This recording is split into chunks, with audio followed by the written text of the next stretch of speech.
दिलों में प्यार की खुशबू तो होठों पर दुआ रखना, इमाम वक्त से एक रिश्ता इश्को वफा रखना, इमाम वक्त से एक रिश्ता इश्को वफा रखना। আউযুবিল্লাহি মিনাশ শাইতানির রাজিম বিসমিল্লাহির রহমানির রহিম। ছোট্ট বন্ধুরা, আসসালামু আলাইকুম ওয়া রাহমাতুল্লাহি ওয়া বারাকাতুহু। তোমাদের সবাইকে আবারও স্বাগত জানাচ্ছি ছোটদের জন্য হুজুরের খুতবার একটা নতুন পর্ব নিয়ে। তোমাদের তো জানাই আছে এই অনুষ্ঠানের মূল উদ্দেশ্য হচ্ছে হুজুরের জুমার খুতবা, যেটা আমাদের সবার জন্য যুগ খলিফার তাজা দিক নির্দেশনা, সেটি তোমাদের মতো করে একটু সহজ ভাষায় উপস্থাপন করা। আজকে আমরা হুজুরের 21 আগস্ট তারিখের খুতবা নিয়ে আলোচনা করব। আর খুতবা নিয়ে আলোচনা করার জন্য স্টুডিওতে আমাদের মাঝে দুজন প্যানেলিস্ট উপস্থিত রয়েছে, হারুন আহমদ এবং মাসরুর আহমদ। আসসালামু আলাইকুম রাহমাতুল্লাহ উস্তাদ জি। ওয়া আলাইকুম সালাম ওয়া রাহমাতুল্লাহি ওয়া বারাকাতুহু। তোমরা কেমন আছো? আলহামদুলিল্লাহ উস্তাদ জি, ভালো আছি। আপনি কেমন আছেন? আলহামদুলিল্লাহ, আমিও ভালো আছি। তোমরা কি হুজুরের গত শুক্রবারের যেই খুতবাটা ছিল সেটা শুনেছিলে? জি উস্তাদ জি। মনোযোগ দিয়ে শুনেছিলে? জি উস্তাদ জি। জি উস্তাদ জি। খুব ভালো কথা। হারুন তো এখানে আমাদের সাথে এমটিতে বসেই শুনেছিলে, তাহলে তোমাদের তো জানাই আছে হুজুরের খুতবার বিষয়বস্তু কি ছিল। জি উস্তাদ জি। বলো তো আমাকে। গত সপ্তাহের ধারাবাহিকতায় এই সপ্তাহে হুজুর আল্লাহ তাআলা বেনাসরিল আজিজ হযরত মুসা মাউদ আলাইহিস সালামের কৃতজ্ঞতা প্রকাশের বিষয়ে খুতবা প্রদান করেন। ঠিক বলেছো। এবং উস্তাদ জি, হুজুর খুতবায় বেশ কিছু সুন্দর সুন্দর ঘটনা তুলে ধরেছেন, যা থেকে বোঝা যায় হযরত মুসা মাউদ আলাইহিস সালাম আল্লাহ এবং মানুষের প্রতিও বেশ শুকরিয়া জ্ঞাপন করতেন। একদম ঠিক বলেছো। দেখো, হযরত মসিহ মাউদ আলাইহিস সালামের এই যে শুকরিয়া বা কৃতজ্ঞতা, এটা কিন্তু হযরত রাসূলুল্লাহ সাল্লাল্লাহু আলাইহি ওয়াসাল্লামের কাছ থেকেই তিনি শিখেছেন। হযরত রাসূলুল্লাহ সাল্লাল্লাহু আলাইহি ওয়াসাল্লাম আমাদেরকে শিখিয়েছেন কিভাবে করে আল্লাহ তাআলার এবং তার বান্দাদের প্রতি কৃতজ্ঞ হতে হয়, তাই না? জি উস্তাদ জি। চলো আমরা আরো আলোচনা করব খুতবার বিষয়ে কিছু। তবে তার আগে আমরা হুজুরের খুতবার ছোট্ট একটা অংশ দেখে নেই। फिर एक वाक़या मिर्ज़ा बशीर अहमद साहब बयान करते हैं कि हाफ़िज़ नबी बख्श साहब साकिन फैज़ुल्लाह चक ने बयान किया मुझे, एक दफ़ा मुस्लिम अलैहिस्सलाम अपने बाग में सैर के लिए तशरीफ़ ले गए। उस वक्त हजूर के दस्ते मुबारक में एक बैत का असा था। एक दरख्त पर फल उतारने के लिए वो असा मारा गया, मगर वो असा दरख्त में ही अटक गया, फेंका दूर से, वहीं अटक गया और ऐसी तरह फंसा कि उतरने में नहीं आता था, नीचे नहीं गिर रहा था। साहब ने हर चंद सोटा उतारने की कोशिश की, मगर कामयाबी नहीं हुई। तो कहते हैं नबी बख्श साहब कि मैंने अर्ज़ किया कि हजूर मैं दरख्त पर चढ़कर उतार देता हूँ, और मैं झट चढ़ा और असाब मुबारक उतार लाया।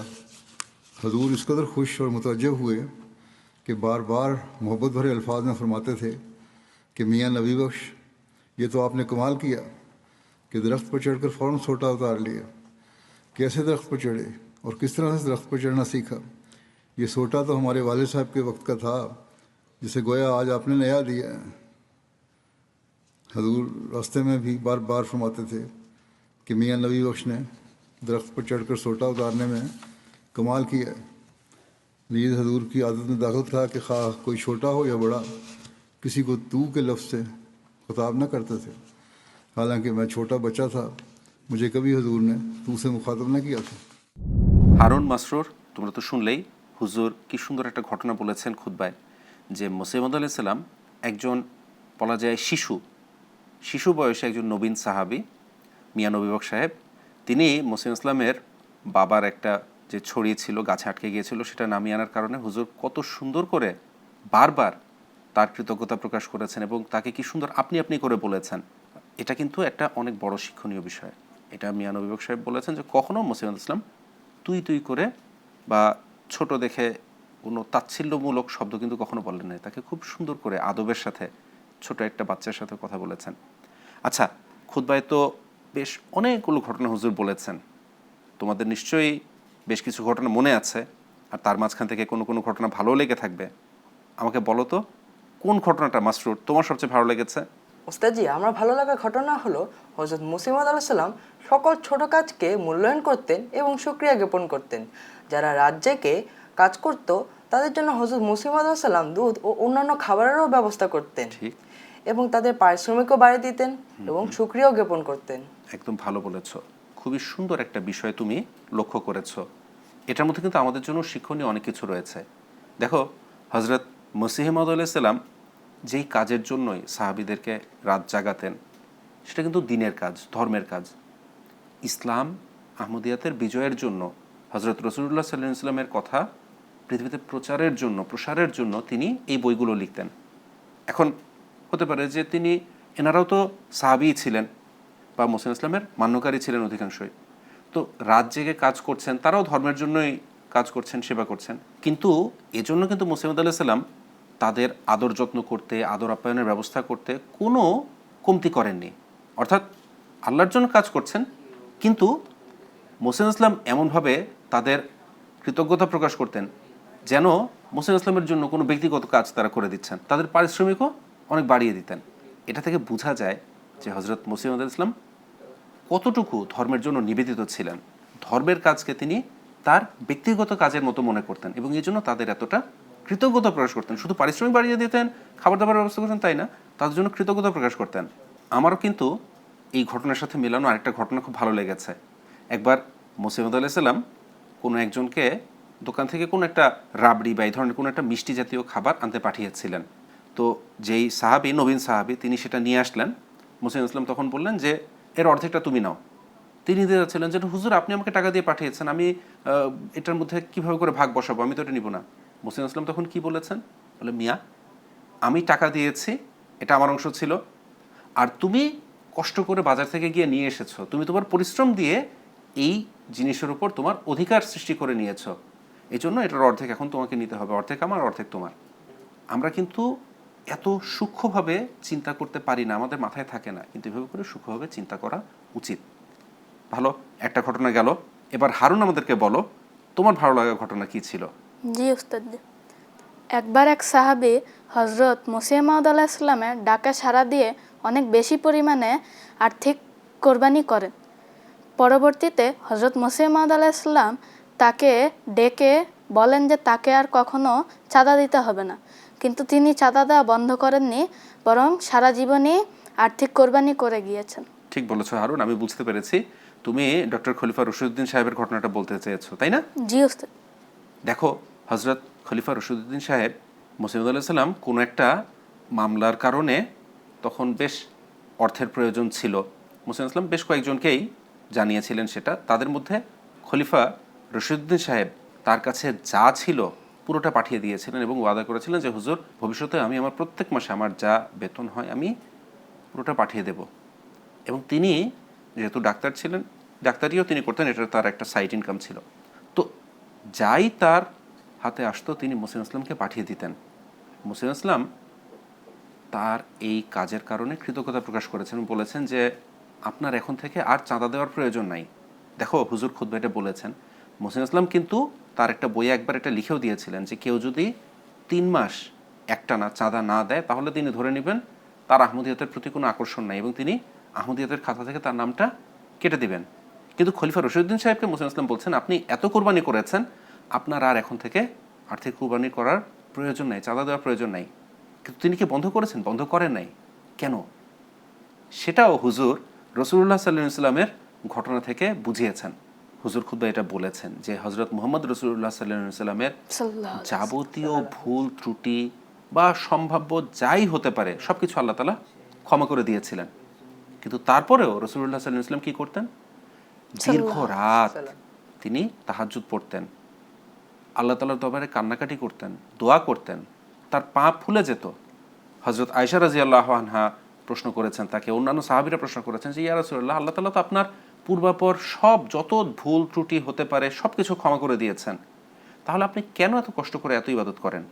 রাসূলুল্লাহ সাল্লাল্লাহু আলাইহি ওয়াসাল্লাম তখন উত্তর দিয়েছিলেন কি? তিনি বলেছিলেন আমি কি আল্লাহর একজন কৃতজ্ঞ শুকরগুজার বান্দা হব না? সেই কারণেই খলিফা রশিদউদ্দিন সাহেবও মুসা আলাইহিস সালাম যখন বললেন যে আপনার আর কোনো চাঁদা বা আর্থিক কুরবানি দেওয়ার প্রয়োজন নাই, তারপরেও তিনি নিয়মিত চাঁদা দিয়ে গিয়েছেন যে এটা তো আমার কৃতজ্ঞতা যে মুসা আলাইহিস সালাম আমার উপর এতটা খুশি হয়েছেন, চাঁদা দেওয়া লাগবে না, কিন্তু এই যে আমি আর্থিক কুরবানি করতে পেরেছি এই আনন্দে আমি শুকরিয়া জ্ঞাপন হিসেবে আর্থিক কুরবানি করে যাব। এটা ছিল এই ঘটনার পিছনে ফিলোসফি। খুব মজার কথা না? জি উস্তাদ জি। আমাদেরও কিন্তু সবসময় মনে রাখতে হবে আমরা যা করছি আমাদের কাজগুলো কিছুই না, অত্যন্ত তুচ্ছ কাজ।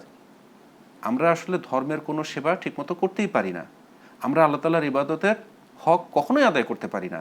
এই জন্য আমাদের সবসময় চেষ্টা করতে হবে আল্লাহ তাআলার প্রতিও বেশি বেশি কৃতজ্ঞতা প্রকাশের এবং অন্যদের প্রতিও কৃতজ্ঞতা প্রকাশ করার। ঠিক আছে? জি উস্তাদ জি। এবার চলো আমরা দেখে নিই তোমাদের পাঠানো ভিডিও বার্তাগুলো। হযরত মসিহ মাউদ আলাইহিসসালাম বলেন, উপকরণ বা মাধ্যম ব্যবহার করা শরীয়ত পরিপন্থী নয়, কিন্তু শুধু এগুলোর উপর নির্ভর করা যাবে না, বরং আল্লাহ তাআলার উপর পরিপূর্ণ ভরসা থাকতে হবে। গত শুক্রবারে হুজুর হযরত মসিহ মাউদ আলাইহিস সালামের এর কৃতজ্ঞতা জ্ঞাপন সম্পর্কিত বিভিন্ন ঘটনা, উপদেশ এবং ওনার জীবনদর্শ সম্পর্কে খুতবা দিয়েছে। হুজুর খুতবায় বলেছেন, একবার ফজরের নামাজের পর হযরত মসিহ মাউদ আলাইহিস সালাম জিজ্ঞেস করেন, রাতে সাঙ্গিরি ও তম্বুরি কোথায় বাজছিল? এর উত্তরে বলা হয়, মির্জা মিজান উদ্দিন এক নর্তকীকে ডেকে এনেছিলেন, সে সারা রাত ধরে জেগে নাচ গান করেছে। হযরত মসিহ মাউদ আলাইহিস সালাম বলেন, সুবহানাল্লাহ, দেখো সে কতটা কৃতজ্ঞতা প্রকাশ করে, মাত্র 20 টাকার জন্য সারা রাত ধরে জেগে নাচ গান করেছে। আর আমরা প্রকৃত প্রভুর জন্য 1-2 ঘন্টাও জাগতে পারি না, এমনকি আমাদের ফজরের নামাজে ওঠাও কষ্টকর হয়ে যায়। কেউ কোনো উপকার করলে এই দোয়া করতে হয়, জাযাকাল্লাহ আসসালাম জাযা, অর্থাৎ আল্লাহ তাআলা আপনাকে এর সর্বোত্তম প্রতিদান দিন। গত শুক্রবার হুজুর হযরত মসিহ মাউদ আলাইহিস সালামের কৃতজ্ঞতা জ্ঞাপন সম্পর্কিত বিভিন্ন ঘটনা, উপদেশ এবং ওনার জীবন দর্শন সম্পর্কে খুতবা দিয়েছেন। হযরত মসিহ মাউদ আলাইহিস সালাম আল্লাহ তাআলার অনেক বেশি কৃতজ্ঞতা জ্ঞাপন করতেন। আচ্ছা মাসুর, তুমি কি খাওয়ার সময় দোয়া পড়ো? হ্যাঁ, আমি খাবার শুরু এবং শেষের দোয়া পড়ি, কিন্তু মাঝে মাঝে আর কি ভুলে যাই। আমি হুজুরকে বলতে শুনেছি হযরত মসিহ মাউদ আলাইহিসসালাম নাকি খাওয়ার মাঝখানেও সুবহানাল্লাহ, আলহামদুলিল্লাহ বলতেন। হ্যাঁ, আমিও শুনেছি। আচ্ছা ওস্তাদ জি, খাবার মাঝখানে দোয়াটা কি না করলে গুনাহ হবে? খুব ভালো একটা কথা বলেছো মাসরুর। তোমাদের কথাটা শুনে আমার খুব ভালো লাগলো, তোমরা আসলে হুজুরের খুতবা মনোযোগ দিয়ে শুনেছ। দেখো, হযরত মসিহ মাউদ আলাইহিস সালাম হযরত মুহাম্মদ রাসূলুল্লাহ সাল্লাল্লাহু আলাইহি সাল্লামের নিষ্ঠাবান দাস ছিলেন এবং তার একজন পরিপূর্ণ অনুসরণকারী ছিলেন। হযরত মুহাম্মদ রাসূলুল্লাহ সাল্লাল্লাহু আলাইহি সাল্লাম সারা জীবনে প্রত্যেকটা মুহূর্তে, প্রতিটা ক্ষণে আল্লাহ তাআলার প্রতি কৃতজ্ঞ থাকতেন। তোমরা তো রাসূলুল্লাহ সাল্লাল্লাহু আলাইহি সাল্লামের যে কৃতজ্ঞতার খুতবা হুজুর দিয়েছেন সেখানে তোমরা শুনেছিলে যে রাসূলুল্লাহ সাল্লাল্লাহু আলাইহি সাল্লাম মক্কা বিজয়ের দিনও সামান্য পুরনো বাসি রুটির শুকনো টুকরা একটু পানিতে ভিজিয়ে আর একটু সিরকা দিয়ে খেয়ে ফেলেছেন এবং আল্লাহ তাআলার কত কৃতজ্ঞতা জ্ঞাপন করেছেন। হযরত মসিহ মাউদ আলাইহিস সালামও রাসূলুল্লাহ সাল্লাল্লাহু আলাইহি সাল্লামের আদর্শ অনুসরণে সবসময় আল্লাহ তাআলার অনেক কৃতজ্ঞতা প্রকাশ করতেন। এক টুকরো রুটি তিনি মুখে নিয়ে যতক্ষণ চিবানো সম্ভব চিবিয়ে চিবিয়ে খেতে থাকতেন এবং এই রুটি খাওয়ার সময়ও তিনি আল্লাহ তাআলার হামদ করতেন, কখনো সুবহানাল্লাহ, কখনো আলহামদুলিল্লাহ বলতেন, যে আল্লাহ তাআলা কত দয়া করেছো যে এত ভালো খাবার আমি খেতে পারছি, আর হাতে আরেকটা রুটি টুকরা থাকতো। এভাবে করে ধীরে ধীরে তিনি খেতেন। এটার একটা স্বাস্থ্যগত ব্যাপার রয়েছে যে খাবার খুব ভালো মতো চিবিয়ে খাওয়া রাসূলুল্লাহ সাল্লাল্লাহু আলাইহি ওয়াসাল্লামের সুন্নত, এটার উপর তিনি আমল করতেন। আর প্রত্যেকটা লোকমায়, যেভাবে মহানবী সাল্লাল্লাহু আলাইহি ওয়াসাল্লাম বলেছেন যে মানুষের উচিত প্রতি লোকমায়, অর্থাৎ প্রত্যেকটা খাবারের গ্রাস মুখে দেওয়ার সময় আল্লাহ তাআলার যেন সে কৃতজ্ঞতা প্রকাশ করে। তো মসিহ ইসলাম হযরত রাসূলুল্লাহ সাল্লাল্লাহু আলাইহি ওয়াসাল্লামের সেই নির্দেশটাই আসলে পালন করতেন। আমরা যদি খাবারের শুরুতে আর শেষে দোয়া পড়ি এটাও যথেষ্ট, কিন্তু প্রকৃত নেকি সেটাই যখন মানুষ প্রতিটা মুহূর্তে আল্লাহ তাআলার দয়া, তার এহসান, তার অনুগ্রহ এগুলো স্মরণ করে তার প্রতি কৃতজ্ঞ থাকবে এবং তার প্রতি কৃতজ্ঞতা প্রকাশ করবে। তাহলে অনেক আলোচনা তো হলো, এবার তোমাদেরকে কয়েকটা প্রশ্ন করি কুইজ হিসেবে, দেখি তোমরা কয়টা কুইজের উত্তর দিতে পারো। কুইজের প্রথম প্রশ্ন, তোমরা দুজনেই হাত তুলবে, আমি যাকে সুযোগ দেব সে উত্তর দেবে, ঠিক আছে? প্রথম প্রশ্ন হচ্ছে, হজরত মসিহ মাউদ আলাইসাল্লাম তার কোন পুস্তকে প্রমাণ করেছেন যে আরবি সকল ভাষার জননী? হারুন হাত তুলেছে, হারুন বলো। মিনানুর রহমান। ঠিক বলেছ, মিনানুর রহমান। এবার পরের প্রশ্ন, এই মিনানুর রহমান বই রচনা করতে গিয়ে দুইজন সাহাবীর কথা মসিহ মাউদ আলাইসাল্লাম বিশেষভাবে বলেছেন, যারা অনেক বেশি সাহায্য করেছেন বিভিন্ন তথ্য দিয়ে, বিভিন্ন শব্দের রুট বা এগুলো যে আরবি থেকে উদ্ভূত হয়েছে এই গবেষণার কাজে সহায়তা করে। সেই দুইজন সাহাবীর মধ্যে থেকে কোনো একজনের নাম বলতে হবে। কে পারবে? ঠিক জানি না উস্তাদ। আচ্ছা, উস্তাদজি, ঠিক আমি আছে, তো জানি না। ঠিক আছে, আমি বলে দিচ্ছি, তোমরা মনোযোগের সাথে খুতবা শুনবে আর এখন শুনে রাখো। তারা দুজন হচ্ছেন হজরত মৌলভী হেকিম নুরুদ্দিন রাজিয়াল্লাহু আনহু, যিনি পরবর্তীতে প্রথম খলিফা হয়েছিলেন, এবং মাওলানা আব্দুল করিম সিয়ালকোটি রাজিয়াল্লাহু আনহু। ঠিক আছে? জি জি উস্তাদজি। উস্তাদজি। এবার একটু খাবার দাবার সংক্রান্ত কয়েকটা প্রশ্ন করব।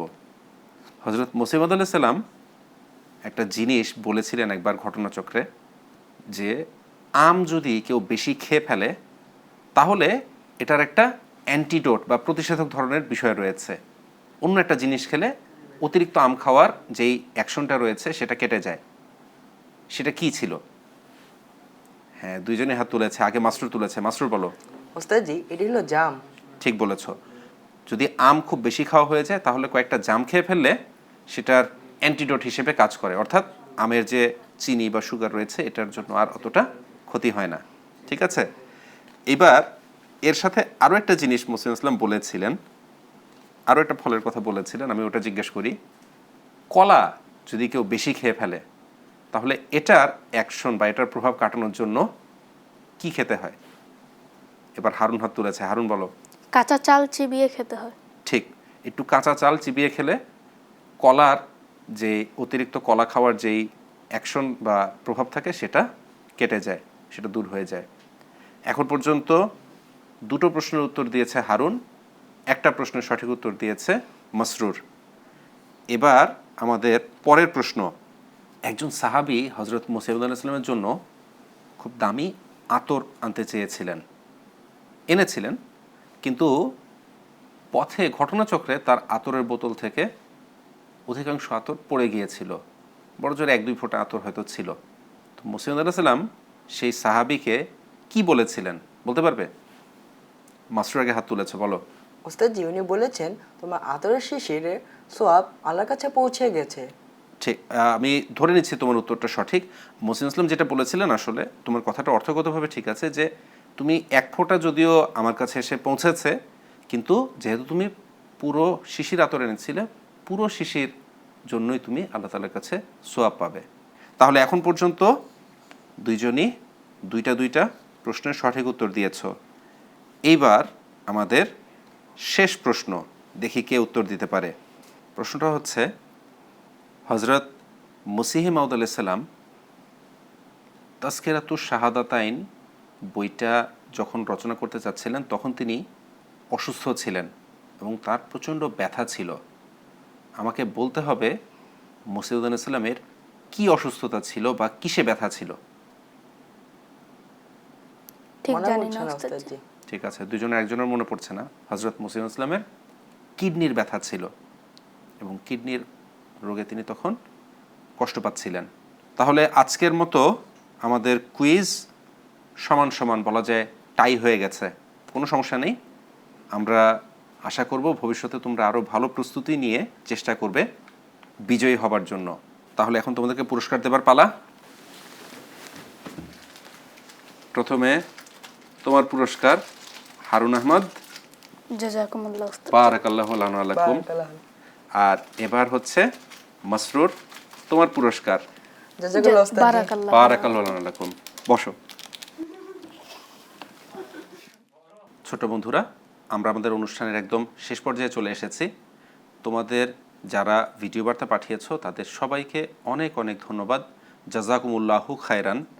আর তোমাদের কাছে আমাদের অনুরোধ থাকবে, তোমরা নিয়মিত হুজুরের খুতবা মনোযোগ দিয়ে শুনবে, ভালো লাগা অংশটুকু আমাদেরকে ভিডিও বার্তা হিসেবে পাঠাবে। আর একটু কষ্ট করে আমাদেরকে দ্রুত ভিডিও বার্তাগুলো পাঠানোর চেষ্টা করবে। সম্ভব হলে শনিবার যদি তোমরা পাঠিয়ে দাও তাহলে আমাদের অনেক উপকার হবে। তো আমাদের প্যানেলিস্ট হারুন এবং মাসরুর, তোমাদেরকে ধন্যবাদ জানিয়ে এবং আমাদের দর্শক বন্ধুদেরকে পরবর্তী অনুষ্ঠান দেখার আমন্ত্রণ জানিয়ে আজকে এখানেই শেষ করছি।